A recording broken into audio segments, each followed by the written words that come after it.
दो पड़ोसी देशों की डिप्लोमेसी में एक मान्यता है कि आप सब कुछ बदल सकते हैं लेकिन अपने पड़ोसी को नहीं बदल सकते, और जिस पड़ोसी को आप बदल नहीं सकते उनके बारे में जानना और अपनी समझ बढ़ाना बहुत जरूरी होता है। नेपाल हमारा एक पड़ोसी देश है।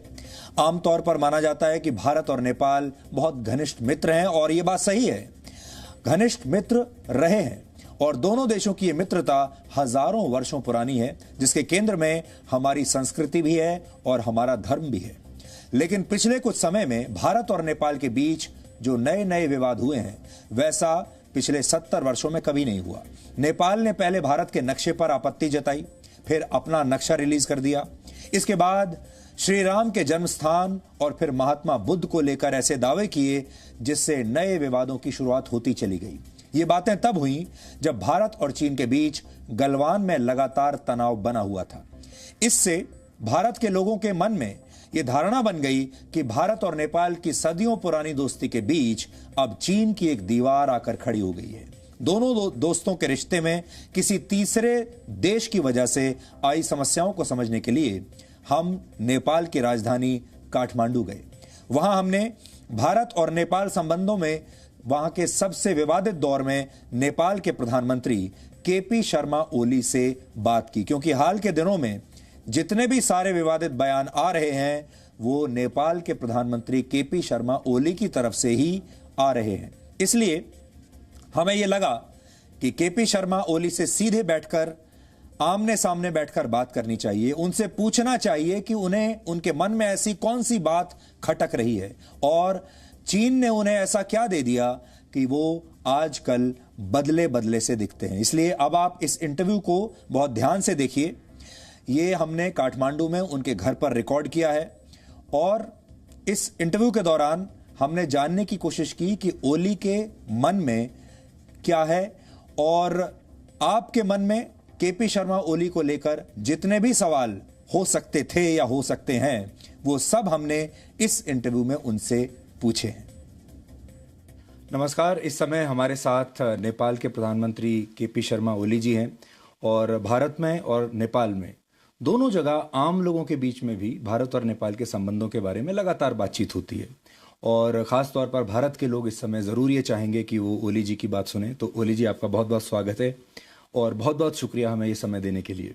धन्यवाद आपको। ओली जी, भारत और नेपाल हमेशा राम लक्ष्मण की तरह रहे हैं, और आप तो अक्सर रामायण के बारे में बात करते रहते हैं, लेकिन अब ऐसा लगता है कि लक्ष्मण जो है वो ये कहने लगा है राम से कि अब मुझे भी बराबरी का दर्जा चाहिए और अब हम बराबरी के हिसाब से रहेंगे। ये अचानक हुआ है। ऐसा लगता है कि जैसे नेपाल के मन में कोई बात खटक रही है, जैसे अचानक से परिवार में होता है ना कि छोटे भाई को अचानक कोई बात खटकने लगती है, कुछ अच्छा नहीं लगता। तो आपको ऐसा लगता है कि भारत और नेपाल के जो संबंध हैं वो इस दौर से गुजर रहे हैं इस समय? देखिए, आपका क्वेश्चन भी बताता है कि इंडिया राम है, हम लक्ष्मण हैं। इसके कई अर्थ होते हैं। इंडिया भगवान है, हम उसके छोटे भाई हैं। इंडिया बड़ा भाई है, हम छोटे भाई हैं। मैं कहता हूँ भूगोल में, जनसंख्या में छोटे और बड़े हो सकते हैं, मगर हम हमेशा से सार्वभौम समानता की बात करते हैं। अर्थात हम छोटे या बड़े नहीं हैं। साइज में छोटे बड़े हो सकते हैं, मगर राष्ट्र के रूप में, एज ए नेशन, एक देश के रूप में छोटे बड़े, ये फीलिंग रखेंगे तभी बॉस होता है। इसमें कुछ जरूर कुछ प्रॉब्लम इस सेंटिमेंट में है, और हम चाहते हैं कि हम दो देश, सार्वभौम सत्ता संपन्न देश, सुवरेन देश, दो पड़ोसी देश, दो पड़ोसी मित्र देश जो एक रीजन में रहते हैं, हमारा संबंधों को उसी तरह से जानना चाहिए। ये पुराने ज़माना नहीं है, ये कॉलोनियल एरा नहीं है, ये एरा स्वाधीनता का एरा है, पारस्परिक सम्मान का एरा है, एक चीज़ ये है जिसको हमें मानना चाहिए। दूसरा, हाँ डिबेट हो रहा है, डिबेट चलता है, डिबेट ही सत्य को बाहर लाता है। वादे वादे जायते तत्वबोध, बहस ना करें तब सत्य को पता लगाना भी मुश्किल हो जाएगा। इसलिए हमारा ट्रेडिशन भी है, जब दुनिया अंधकार में थी, त्रेता युग में जनकपुर में यज्ञवल्क्य, गार्गी, अष्टवक्र वगैरह बहुत सारे ऋषियाँ और विदुषियाँ शास्त्रार्थ, शास्त्र के बारे में, दर्शन के बारे में, जीवन जगत के बारे में विवादें करते थे। तब दर्शन का अभ्युदय हुआ। दर्शन यहीं से पैदा हुआ था ना। हालांकि यूरोपियन सब दर्शन का, साइंस का उद्गम अरस्तु से मानते हैं। अरस्तु तो ईसा पूर्व 600 साल के, उससे कई साल पूर्व, उसके 1500 साल पूर्व यहाँ दर्शन के बारे में छलफल होता था, विचार विमर्श होता था। इसलिए बहस होना अच्छा है, बहस स्वस्थ होना चाहिए और सत्य को पता लगाने के मकसद से होना चाहिए। तो आप कह रहे हैं कि अब आप भारत को बॉस मानने से इनकार करते हैं, उसी पर बहस है।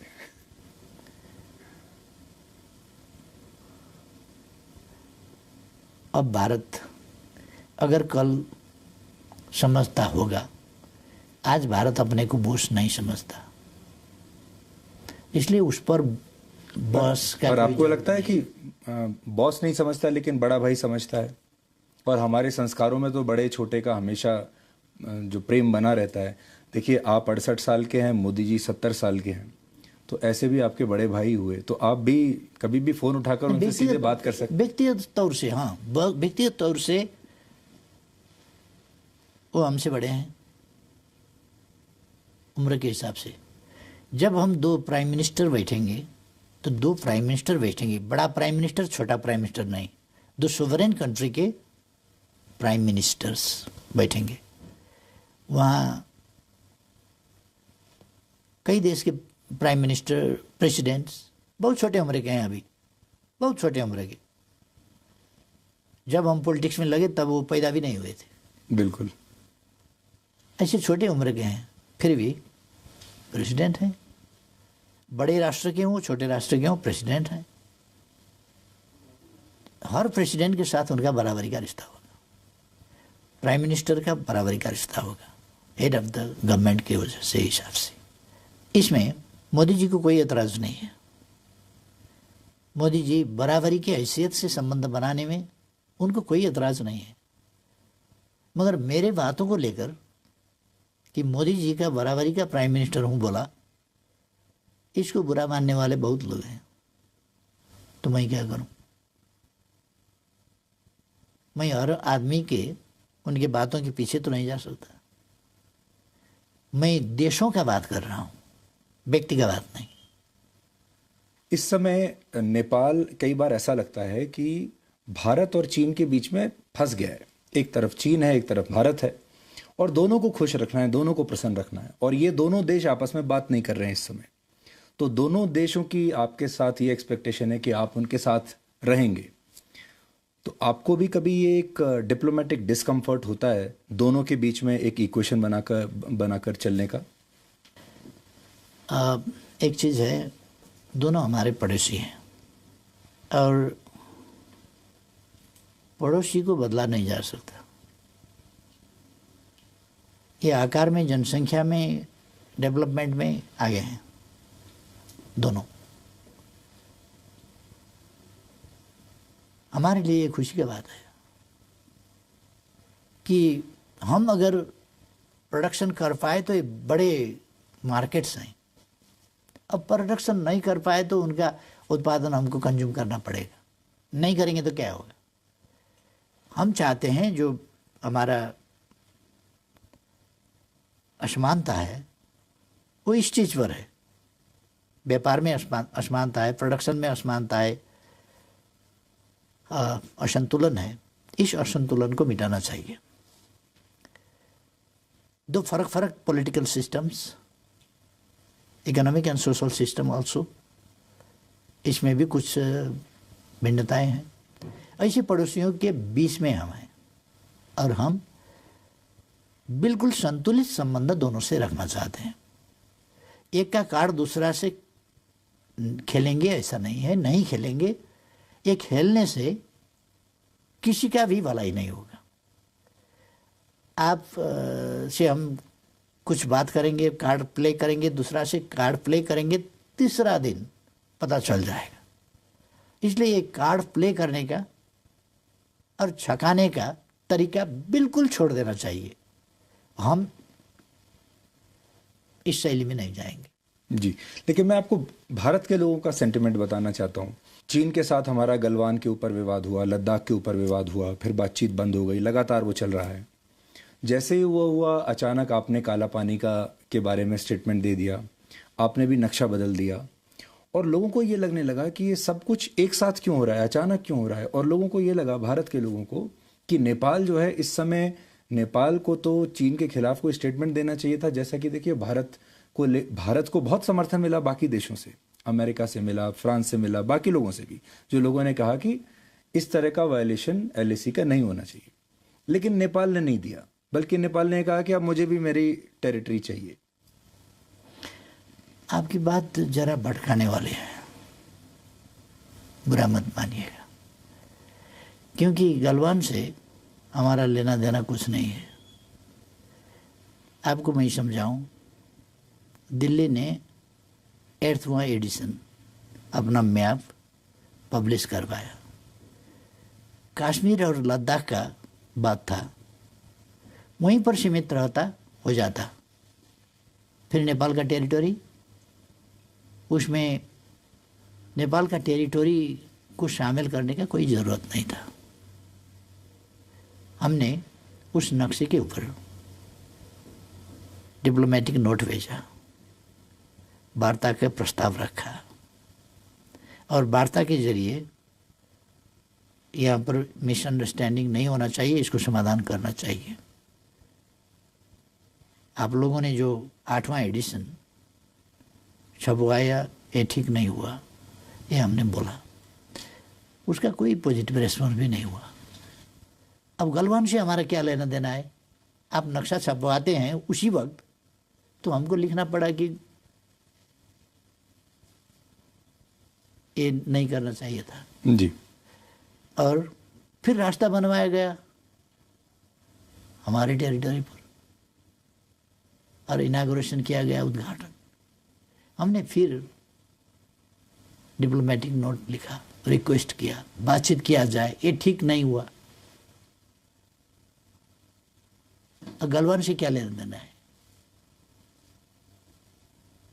वहां उद्घाटन होता है, हमने विरोध किया उद्घाटन का, गलवान से मिलाकर उद्घाटन क्यों किया गया? उसी वक्त उद्घाटन करने का क्या जरूरी था? अच्छा, आपको लगा कि अब बताइए जी, गलवान से हमको क्यों जोड़ते हैं? और दूसरे देशों का पॉलिटिक्स, किसी का साइड लेने का पॉलिटिक्स हमारा पॉलिटिक्स नहीं है। हमारा पॉलिटिक्स है पॉलिटिक्स ऑफ न्यूट्रलिटी, तटस्थता का हमारा नीति है। हम दोनों पड़ोसियों के बीच तटस्थ रहेंगे। वार्ता नहीं हो रहा है तो हम वार्ता शुरू कराने का कोशिश करेंगे। दोनों मित्र हैं, हम प्रेसिडेंट शी से भी बात कर सकते हैं, ली खचियांग से भी बात कर सकते हैं, प्राइम मिनिस्टर से, वैसे ही मोदी जी से भी बात कर सकते हैं। दोनों तरफ हमारे मित्र हैं। हम दोनों मित्र के बीच में जो मिसअंडरस्टैंडिंग है उसको हटाने में और संबंधों को, ऐसा ही तो कहते हैं सबसे बड़ा ताकत क्या है? मित्रता। आपको ऐसा लगता है कि आप शी जिनपिंग और नरेंद्र मोदी के बीच कुछ इस तरह की मध्यस्थता कर सकते हैं, बातचीत कर सकते हैं, जिसमें आप कोई रोल निभा सकते हैं एज ए न्यूट्रल एम्पायर? हाँ, ऑफ कोर्स। पर वो कैसे होगा? हम दोनों और बात करेंगे कि आप लोग बातचीत पर बैठ जाइए, क्योंकि हमारे लगभग समवयस्क साथी सब हैं। 1-1.5 साल कोई बड़ा होगा, 1-1.5 साल कोई छोटा होगा, समवयस्क हैं। लंबे समय से हम पॉलिटिक्स में हैं सब। बिल्कुल। इसलिए हम साथी जैसे ही हैं ही नहीं, हम साथी ही हैं। पर ये सब तो तब होगा जब आप सरकार में बने रहेंगे, क्योंकि अप्रैल और मई में चुनाव होने वाले हैं। तो चुनाव के बाद आपको क्या लगता है, आपकी दोबारा से वापसी होगी या इस बार कोई और आएगा? हाँ, आपकी प्रश्न बहुत अच्छा है। हमारा पार्टी इस बार मेजॉरिटी लाएगी, मुझे उम्मीद है। एकदम कमजोर हालत हुआ तो भी मेजर पार्टी हम ही होंगे, और इलेक्शन के बाद भी गवर्नमेंट को लीड हमें ही करना पड़ेगा शायद। इसलिए मैं आश्वस्त करना चाहूँगा सब साथियों को कि इलेक्शन के बाद नेपाल भारत संबंध को और ऊंचाई में पहुंचाने के लिए हम और ज़्यादा कंट्रीब्यूट कर पाएंगे। मैं जो सेंटिमेंट की बात कर रहा था, और हम क्योंकि क्रिकेट तो आप देखते ही होंगे, तो भारत में लोगों को ये लग रहा था कि अगर नेपाल एक एम्पायर है और भारत और चाइना मैच खेल रहे हैं, तो ये जो एम्पायर है ये बार बार भारत के खिलाड़ियों को ही ज़्यादा आउट दे रहा है, भारत के खिलाड़ियों के लिए ज़्यादा जल्दी उंगली उठा देता है, और चीन के खिलाड़ियों के लिए थोड़ा सॉफ्ट है। ऐसा नहीं है, ये एक इम्प्रेशन है, गलत इम्प्रेशन है। ऐसा कोई एविडेंस नहीं है, हो ही नहीं सकता, क्योंकि हमारे दो पड़ोसी के बीच में सौहार्द संबंध, प्रॉब्लम रहित, समस्या रहित संबंध चाहते हैं। क्योंकि एक चीज़ कहते हैं और उसमें से आधा हम कटा देंगे। हाथी अगर लड़े तो भी मैदान का नुकसान ही होगा, हाथी अगर मिल गए तो भी मैदान का नुकसान ये मिल गए तो भी नुकसान होगा, ये इसको हम कटा देंगे। हाथी अगर लड़ेंगे तो मैदान का नुकसान तो होगा। ए टू जॉइंट नेबर्स, ये बड़े पड़ोसी लड़ने लगे तो उसका नकारात्मक असर तो हमको पड़ेगा ही। इसलिए हम चाहते हैं कि अब एशिया का जमाना है, अपने खुद को विकास करना चाहिए। कल का विकास था दूसरा का रिसोर्स लूट कर ले जाना, दूसरा का मैन पावर, दूसरा का रिसोर्स, दूसरा का प्रॉपर्टी लूट कर धन कमाना। ये था कल का विकास का मॉडल। आज का विकास का मॉडल है खुद को करना होगा विकास के काम। खुद को करने के लिए शांति चाहिए, मित्रता चाहिए, टेंशन फ्री एनवायरनमेंट, कोई तनाव रहित वातावरण होना चाहिए। तभी विकास को तीव्रता दे सकते हैं, हम गति दे सकते हैं।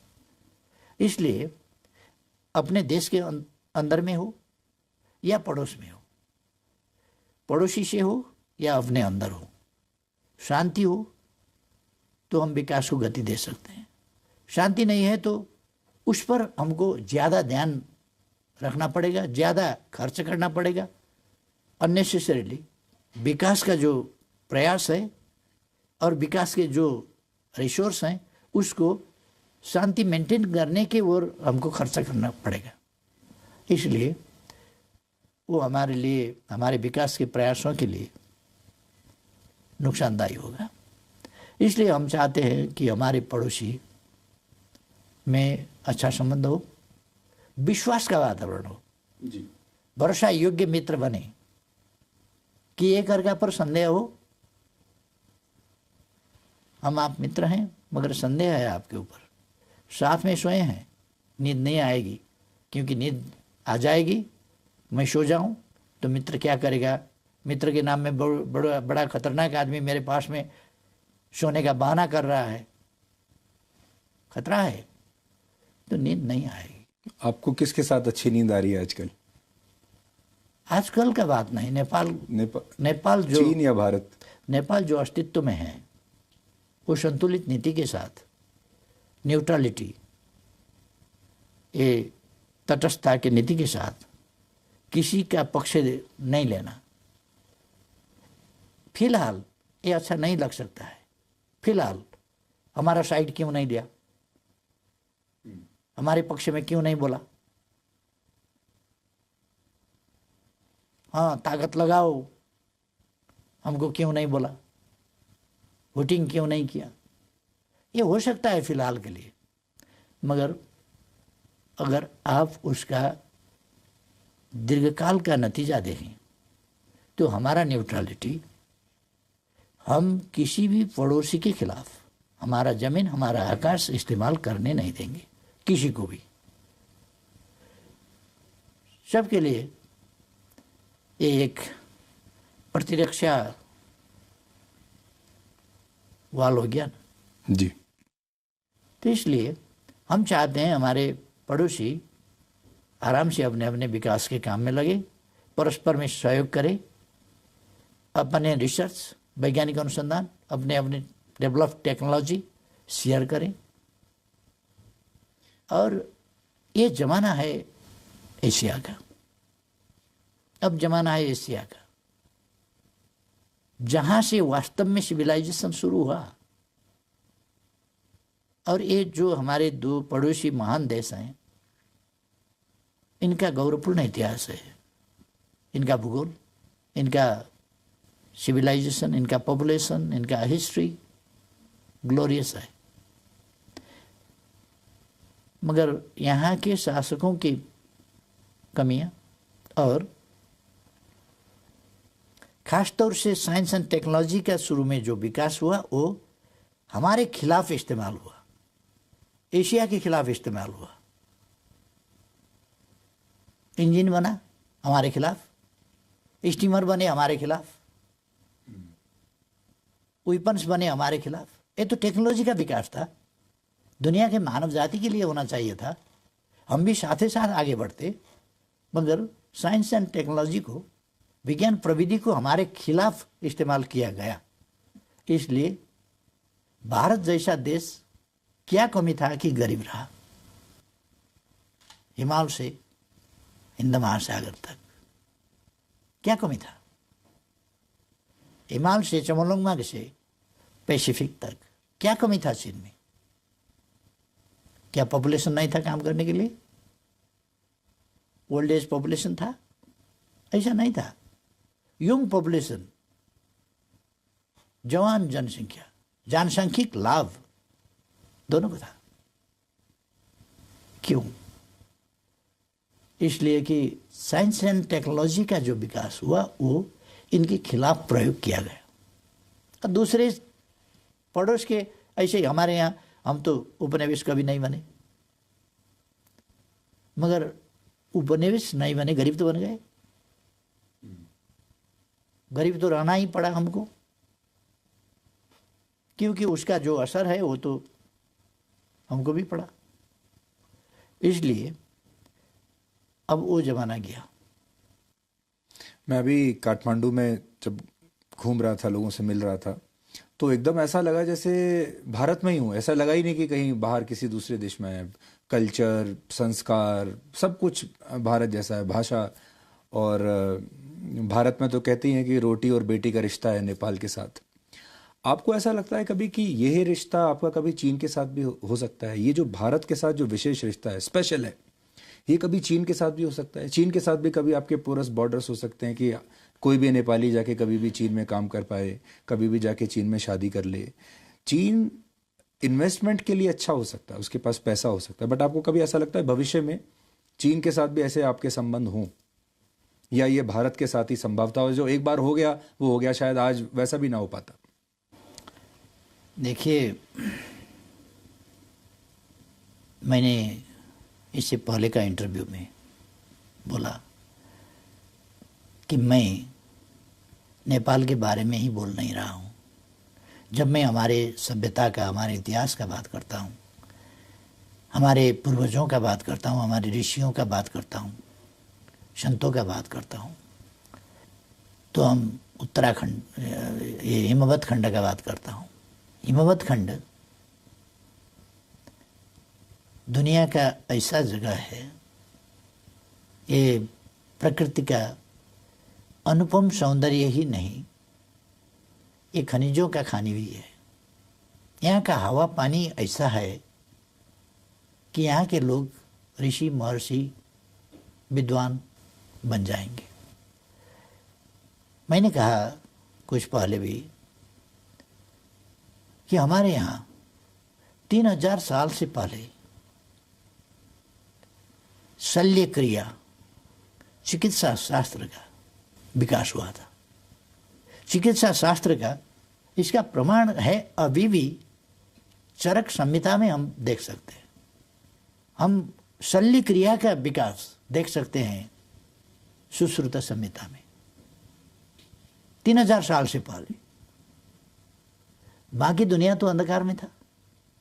हमारे यहाँ 9 ग्रह का अवस्थिति और उनका गति, नक्षत्रों का, ग्रहों का अवस्थिति, 12 राशि हमारे पूर्वजों ने बांटा है। सारा अंतरिक्ष को बांट दिए 12 भागों में, राशियों में। और कितने नक्षत्र हैं, कितने क्या हैं, कितने क्या हैं, ग्रह कितना है, उपग्रह कितने हैं। और मैंने कहा कि न्यूटन ने नहीं, न्यूटन से 500 साल पहले, 500 साल पहले कम से कम 16वीं शताब्दी का न्यूटन हुए कि 12वीं शताब्दी में 1150 में भास्कराचार्य ने गुरुत्वाकर्षण का सिद्धांत पता लगाया था और कैसे वृक्ष से फल जमीन पर गिरते हैं, क्यों, जिसको देखकर गैलीलियो चकमा गए थे।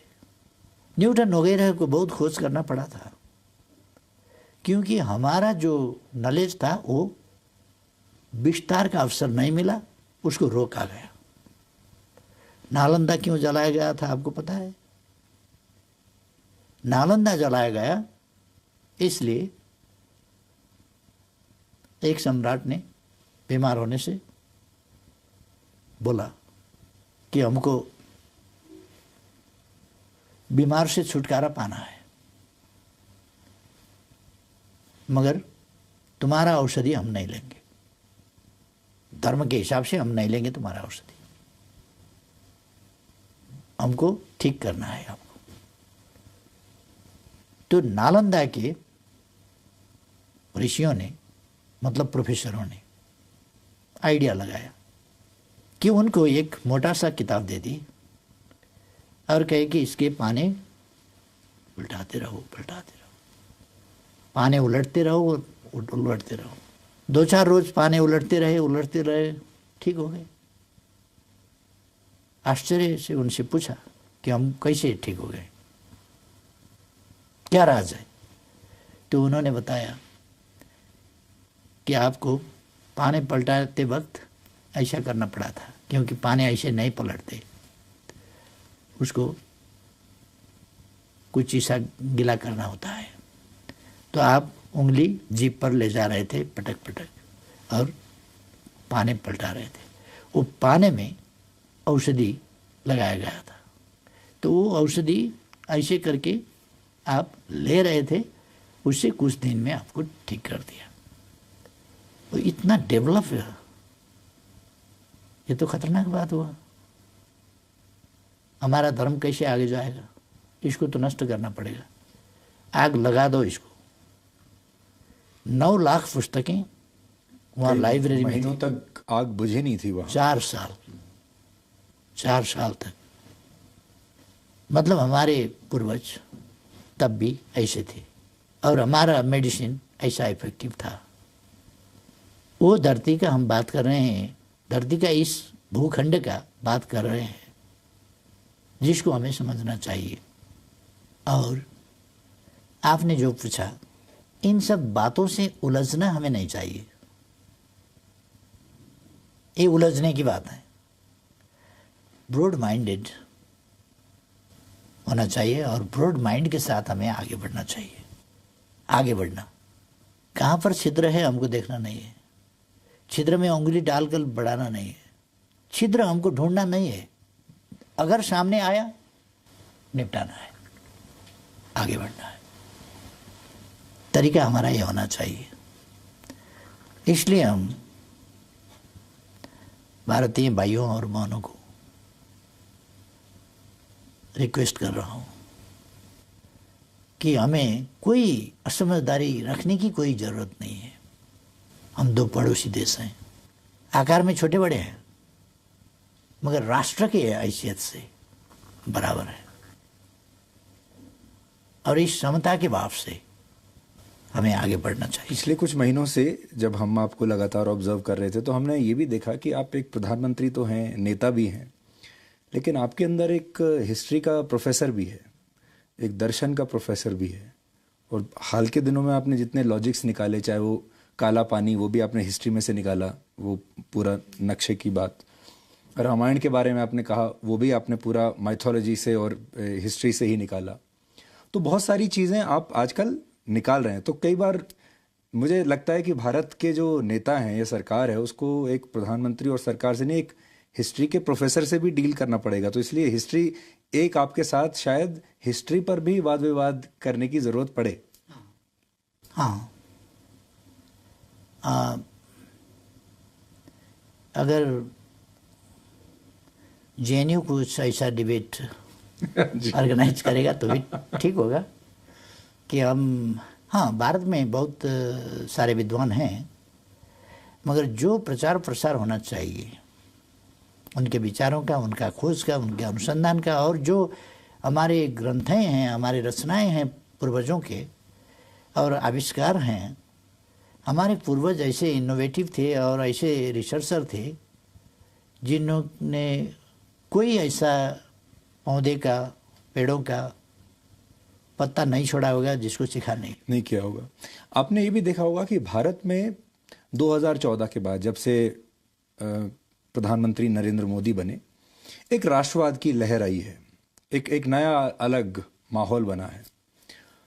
क्या आपको ऐसा लगता है कि आपके नेतृत्व में आप भी वही नेपाल में करने की कोशिश कर रहे हैं कि एक देश को उसका प्राइड याद दिलाना चाहिए, उसमें एक राष्ट्रवाद की भावना डालनी चाहिए, जो भारत पश्चिमी देशों के साथ कर रहा है, जो भारत चीन के साथ कर रहा है इस समय, कि हमें भी बराबरी का दर्जा चाहिए, वही आप नेपाल के साथ कर रहे हैं? और अनफॉर्चुनेटली सबसे पहले नज़र आपकी भारत पर ही पड़ गई। बात ऐसा है, आज का ज़माना ही, मैंने शुरू में ही कहा, ये औपनिवेशिकता का ज़माना नहीं है, उपनिवेशवाद का ज़माना नहीं है। कॉलोनियलिज्म का एक ज़माना था, अब वो समाप्त हो गया। उसके अवशेषों को हमें समाप्त करना है, अपने मन से, अपने मस्तिष्क से। हमें अपने राष्ट्र की, अपने राष्ट्र के उत्पत्ति के, अपने राष्ट्र के इतिहास के, और अपने राष्ट्र ने क्या दिया दुनिया को, उस पर हम गर्व करते हैं कि गायत्री जो मंत्र है, गायत्री मंत्र, मंत्रों का भी मंत्र कहा जाता है, वो नेपाल के कोशी नदी के किनार में, चतरा में कौशिक ऋषि ने लिखा था।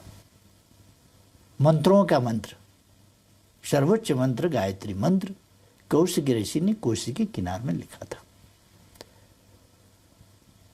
व्यास यहीं तपस्या करते थे। ये तपस्या ही करते थे नहीं, ये तपोभूमि तो है। तपोभूमि क्यों? ज्ञान भूमि है, ध्यान भूमि है। ध्यान का आविष्कार यहीं से हुआ था, योग का आविष्कार यहीं से हुआ था। इसलिए हमारे पास गर्व करने लायक चीजें हैं, गर्व करने के वस्तुएं हैं हमारे पास। हमारे यहाँ बहुत सारे लोग इस कॉन्सेप्ट को अखंड भारत का कॉन्सेप्ट बनाकर आगे पुश करते हैं कि अखंड भारत होना चाहिए। फिर सारे जो आसपास के, जो ये पूरा इलाका है, ये संस्कार हैं, ये हमारी जो इतिहास है इतना, वो सब फिर एक अखंड भारत के कॉन्सेप्ट में आ जाएगा। आप उससे अग्री करते हैं? नहीं, प्रश्न यह है कि इतिहास पीछे नहीं जाएगी। अखंड भारत दरअसल कभी था ही नहीं, था ही नहीं। और ये कंसेप्ट, जैसे आपको बताऊं, आपने इतिहास में पढ़ा होगा, द्रुपद का देश था, विराट का देश था, जनक का देश था, उसका देश था, उसका देश था, बहुत सारे देश थे। अब से 4000 साल पहले, कम से कम हम रामायण को 7000, 9000, 12000 कहते हैं, हम 4000 साल पहले का बात करते हैं, क्योंकि मेसोपोटामिया सभ्यता ने 4200 साल पहले गाड़ी का, कैरेट का पहिया बनाया था। उसके बाद राम के पिता दशरथ के पास 10 रथ थे, अपने लिए, 4 रानियों के लिए, और दूसरे अपने विद्वान लोगों के लिए। इसलिए उन्हें 10 रथ कहा गया, 10 रथ होने की वजह से। इसका मतलब 4200 साल से इधर का हिस्ट्री है ये। इसका मतलब मेसोपोटामिया से यहाँ तक आने में, आप फैजाबाद तक कहेंगे जी, हम अयोध्यापुरी तक कहेंगे, आप यहाँ तक कहेंगे जी, अयोध्यापुरी तक कहेंगे। इसमें फिर मेरा कोई पूर्वाग्रह नहीं है, इसमें कोई कन्फ्यूजन नहीं रहना चाहिए कि हम कोई झमेला करना चाहें, ऐसा नहीं है। हम तो बस खोज किया जाए, पवित्र राम भूमि, राम का जन्मभूमि असल में जो है वही पवित्र है, उसी की मिट्टी सर में लगाने से मतलब होगा। कोई दूसरी जगह को राम जन्मभूमि कहकर मिट्टी लगाने से कोई फायदा नहीं है। कहीं ऐसा तो नहीं कि आपने हिस्टोरिकल वर्जन को डिप्लोमेसी और पॉलिटिक्स में यूज कर लिया? नहीं, मैं आपको यही सजेस्ट करना चाहता था कि हमारा हिस्ट्री जो है, एक भारत, एक भारतवर्ष। भारतवर्ष का मतलब क्या था कि ये समूचा इलाका जहाँ हजारों राज थे, तब भारतवर्ष कहला जाता था। एक ही राज्य था भारतवर्ष, ऐसा नहीं है। भारतवर्ष कई राज्य थे, और ये तो यूनिफाइड भारत। दरअसल मैं सजेस्ट करना चाहूँगा, सुझाव देना चाहूँगा कि यूनिफाइड भारत बना कब, ये सचमुच में हिस्ट्री को जानना चाहिए। कल्चरली एक बनना दूसरी बात है, मगर देश कई थे। त्रेता युग में भी कई देश थे, द्वापर युग में कई देश थे। विराट राजा का विराट दरबार, हस्तिनापुर, द्वारका, गोपालों का राज था, वहाँ यदुवंश का राज था। हस्तिनापुर में दूसरा का था, दूसरी जगह दूसरा का था, दूसरी जगह दूसरा का था। ऐसा बहुत राज्य थे। राज्य बनते थे, टूटते थे, जीता जाता था, हारा जाता था। वो समय ऐसा ही था, माइट इज राइट का जमाना था। जिसने जीता जीत लिया। कोई संयुक्त राष्ट्र संघ तो नहीं था, पीस कीपिंग फोर्स भी कोई नहीं भेजता था तब। जिसने समेटा और खदेड़ दिया। हाँ, इसलिए कभी था ही नहीं भारतवर्ष। भारतवर्ष एक हिमवत खंड का, अफगानिस्तान से लेकर म्यांमार तक, बर्मा तक का भूमि, उत्तराखंड के हिमवत खंड, ये हिमवत खंड के अंदर भारतवर्ष था। साउथ एशिया, साउथ एशिया को भारतवर्ष कहा जाता था। इसको नामकरण इसलिए रीजन को, मगर कई राज थे। अभी जैसा 7-8 देश नहीं, तब हजारों देश थे। आपको पता है 556 देश राजे रजौटे थे इंडिया में जब ब्रिटिश आए। बिल्कुल थे, और सरदार पटेल को बड़ी मेहनत करनी पड़ी। तो इसलिए ये बहुत बात तक, आप जानते हैं, पंजाब का अपना कल्चर है, भाषा है, संस्कृति है, वेशभूषा है सब। बंगाल का बंगाली, उसका डिश, उसका भाषा, उसका कल्चर, उसके वाद्य वादन, ये सब ये अलग अलग है, अलग अलग थे। ये अब एक भारत बन गया। हमारे यहाँ 123 से ज़्यादा, 125 जात जाति और भाषाभाषी है। उतने ही भाषा हम बोलते हैं। ये हमारा एक देश है जी। पहले यूरोप का और हमारा बनावट अलग अलग है। यूरोप एक भूमि, एक भाषा, एक देश, एक संस्कृति, एक राष्ट्र। हमारा ऐसा नहीं हुआ। हमारा डाइवर्सिफाइड है, विविधता युक्त है जी। मेरा आखिरी सवाल आपसे ये है, तो फिर भारत और नेपाल का ये जो कल्चरल अलाइनमेंट है, पुराने जो चलता आ रहा है, हिस्टोरिकल अलाइनमेंट है, ये कैसे बना रहे इस समय, वो आप कैसे इंश्योर करेंगे? और जो हाल की ये जो विवाद हुए हैं, ये आपके हिसाब से कैसे सुलझ सकते हैं ताकि वही पुराना ज़माना लौट आए? क्योंकि देखिए, उधर चीन भी बहुत विस्तारवादी सोच वाला देश बन रहा है, तो आपका सजेशन क्या होगा? हाँ, चीन के बारे में इंडिया का रीडिंग, फीलिंग एक हो सकता है। आपने हमसे उस पर सहमति असहमति कुछ ढूंढा भी नहीं और हमको बताना भी जरूरी नहीं है। नहीं, आप भारत के पर्सपेक्टिव से सहमत हैं या नहीं हैं? जब भारत के बारे में बातचीत कर रहे हैं, भारत से कई भाषाएं हमारा मिलता जुलता है। जैसा अभी मैं हिंदी में बोल रहा हूँ जी, बिल्कुल। टूटी फूटी हिंदी, ये पढ़ा हुआ हिंदी नहीं है, ऐसा ही बोल लिया। हमारे यहाँ बहुत सारे लोग हिंदी ही नहीं, नेपाली भी नहीं समझते। कई भाषा भाषिकाएँ हैं। और एक चीज़ आपको समझना चाहिए कि हमारा परसेप्शन क्या है। हमारा कोसी नदी है, गंडकी नदी है, कर्णाली नदी है, जो भारत में जाते हैं, उनकी मछली को बॉर्डर पता चलता है? ये बॉर्डर पता भी नहीं चलता। हमारे बॉर्डर इलाका में जो चिड़ियाएँ हैं, वो इधर से उधर जाते हैं, उधर के गाछी में बैठते हैं, इधर आते हैं, इधर के गाछी में, उधर के धान खाते हैं, इधर के गेहूँ खाते हैं।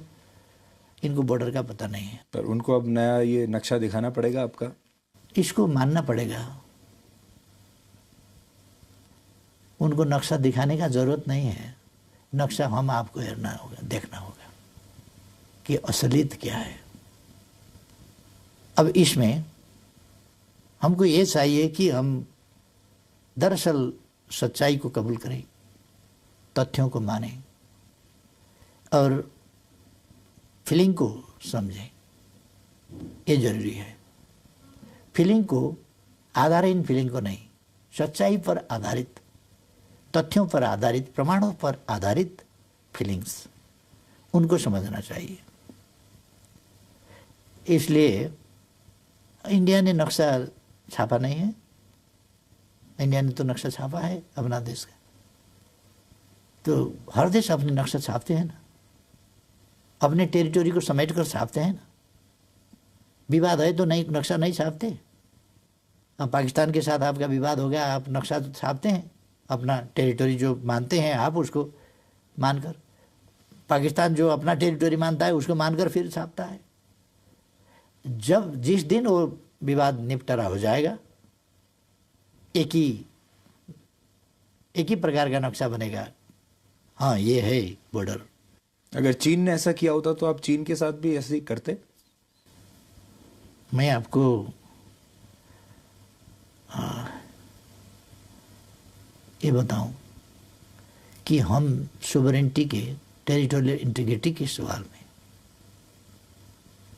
किसी से कम, किसी से ज़्यादा व्यवहार नहीं करते।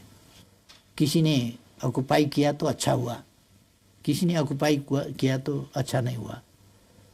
किसी ने कुछ गलत किया तो वो भी ठीक है, किसी ने गलत किया तो सचमुच गलत है। ये हमारा इंसाफ नहीं है। हम हर किसी के साथ समान व्यवहार करेंगे, हर किसी के साथ। ओली जी, बहुत बहुत शुक्रिया हमसे बात करने के लिए, और मुझे बड़ी उम्मीद है कि आपने जो हिंदी में हमसे बात की है, भारत के जो हमारे दर्शक हैं वो आपकी बात सुनेंगे और उन्हें आपका जो व्यू पॉइंट है वो उनको पता चलेगा। आपका बहुत बहुत शुक्रिया। धन्यवाद।